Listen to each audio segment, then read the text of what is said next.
All right, what's up, everybody? Welcome to Pursuit of Balance, where we talk about all things health, fitness, and wellness, everything from movement, exercise, nutrition, stress, sleep, community, environment, and mindset, as always.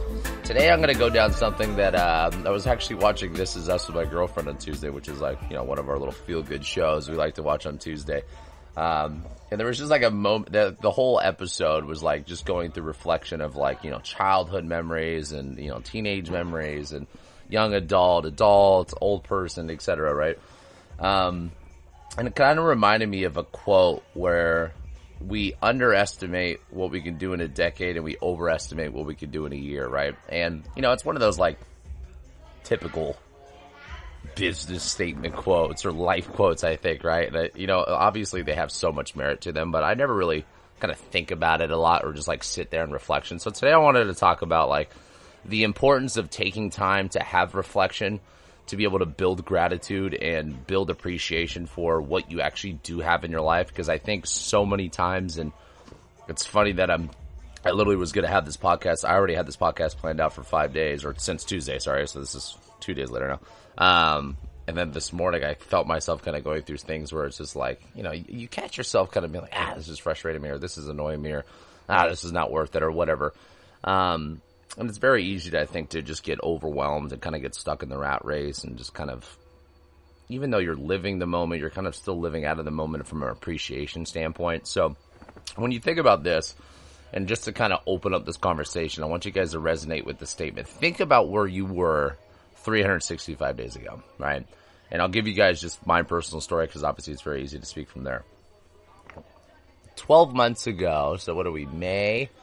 I don't really feel like there's that much of a difference in, you know, obviously growth in business, growth personally, growth in my relationship. Like there's growth, right? But like the measurement and the difference of the growth doesn't feel overwhelming for me, right? So if I were to only look at everything from like a year by year relationship, I would actually look at last year's progress and be like, okay, we're going the right direction, but it's not like overwhelmingly exciting, right? It's not something that really just keeps you just like very euphoric in the moment. But if I ask myself where the hell I was at 10 years ago, May of 2012, 3 years out of high school, I am in a completely different headspace, completely different space all around, right?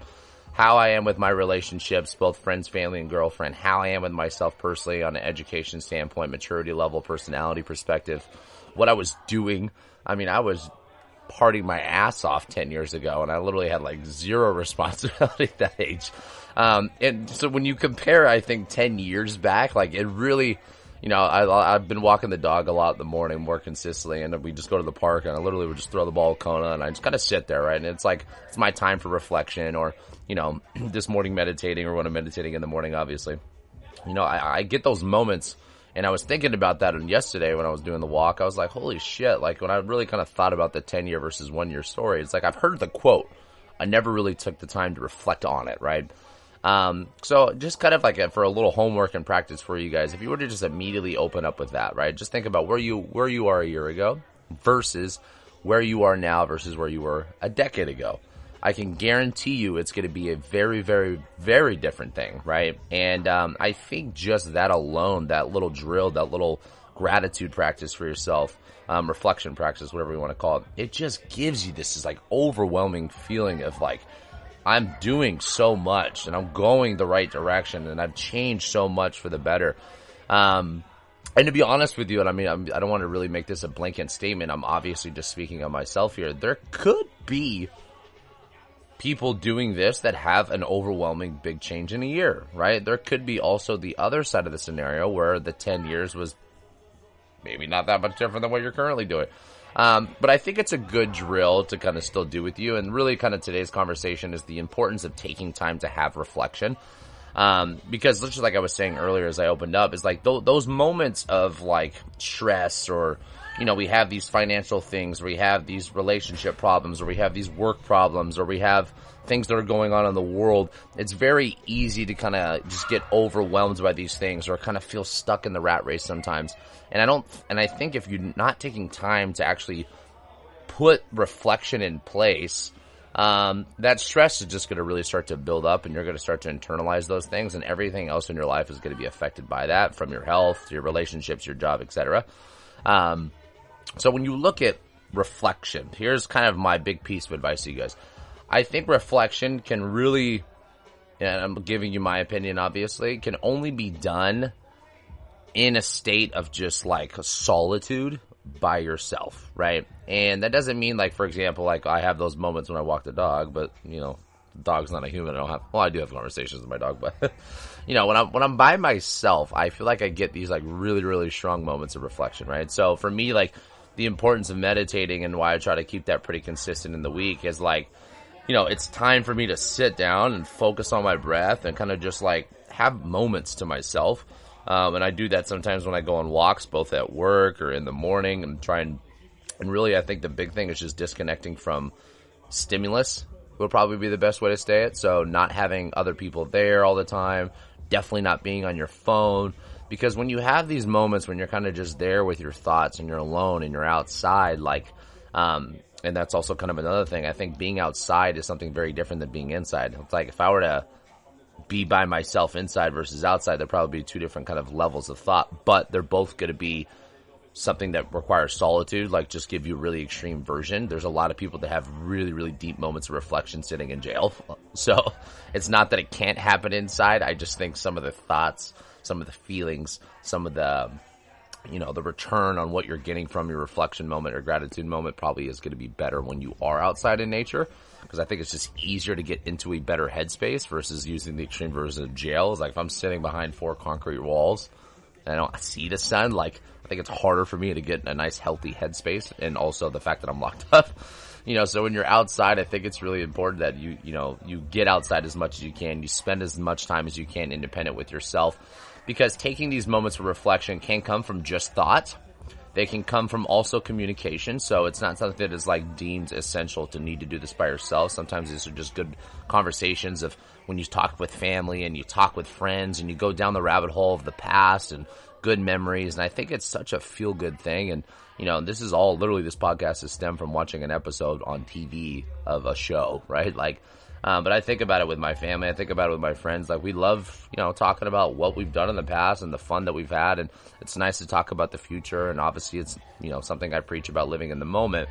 But it's hard to live in the moment if you can't have gratitude for what you've already done. You can't give yourself appreciation for how far you've come and the progress that you've made. And it's hard for you to live in the moment and have excitement if you also can't, you know, think about the future and where you're trying to go. So I think it's important for me, because I really preach the idea of being present and why it's such a vital piece to health and happiness. But in order to truly be in the present moment and be happy, more importantly, in that present moment, I think it's important to look and have time for reflection and be grateful for what has been going on in the past. I think it's also important to really be planning forward and, you know, looking at what are the things maybe that you're working towards, and then doing your best to just stay in that moment, right? Not letting these things get you anxious or fearful or stressed out, and, you know, looking at it from a gratitude perspective. But then a big thing, I think, when you look at reflection and gratitude, that, you know, I'll give you a personal example. I haven't been good at this. I probably have logged maybe 4 or 6 journal entries in the last year. You know, and that was actually something that was kind of like a piece of homework. And I think it actually might have been a podcast or email that really stemmed the idea that, like, you know what, I need to do this too.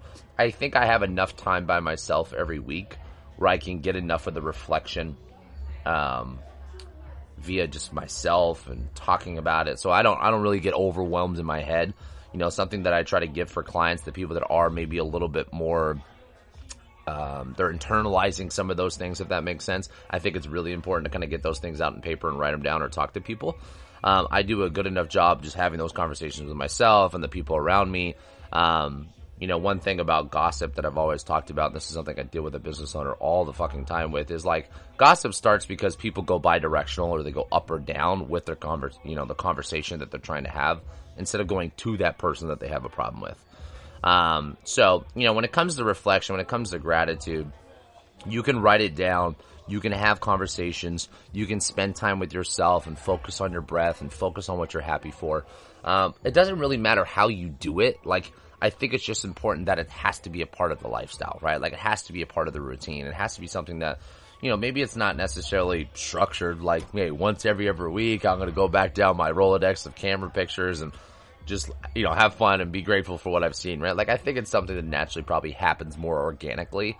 But if you catch yourself kind of being more stressed out or being more overwhelmed or feeling like you're not far enough, like for me personally, I always tend to feel like I'm not doing enough. I should be making more. I should be doing more. I should be farther in life. I should be lifting more, whatever it is.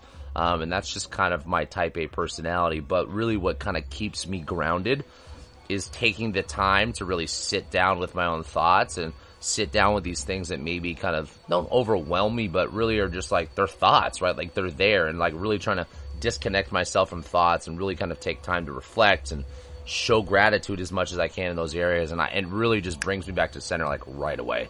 And I had a small little moment this morning, and I literally just like, you know, I sat there on the couch and just kind of, instead of reading, I just gave myself 5 minutes to kind of think about it. And just like, I think you just need to take the time to process a lot of these things, right? And that just little mini reflection time, like, it does wonders on your body. All right, guys. Well, I really wanted just to kind of keep this one short. This one's kind of just shooting from the hip. You know, so really just the last thing I want to leave you guys is just remember, gratitude practice is something that is going to be essential for your health. It's going to be essential for your happiness. It's going to be something that's going to make life so much more enjoyable. So take the time to practice gratitude. Take the time to tell people you love them. Take the time to write things down. Take the time to write goals. Take the time to reflect on your past and what you've accomplished so far, because what you've done in your life is amazing, and the progress you're going to continually make is going to be amazing. But if you don't take the time to look at that and reflect on that, it's going to feel like you're not doing enough, right? And most people feel like they're not enough and they're not doing enough. And that's due to the fact that they're not taking the time to really reflect on themselves and give themselves grace and gratitude. Because everyone is amazing in their own ways, right? And everyone's made progress in their own ways. And if you don't take the time to look at it, you'll never get to see that, right? And we don't want to just live for other people's opinions of ourselves. Like, I want to be the person that fucking toots my own horn the most, right? The most, I mean. You know, like, I want to be the one that really is like a cocky asshole to myself and really gives myself grace and appreciation and say, no, you're killing it. Because naturally, subconsciously, we tend to kind of just veer off the other side. And it's just really just a really quick drill just to get us back on track and make sure we're in a good place and we're heading the right direction. Okay? All right, guys. As always, if you guys have any ideas for me, any topics you want to hear about, I love having them. Send them either my way, DM, email me, text me, whatever it is. Other than that, have a great week. Have a great weekend, and I'll talk to you guys next week.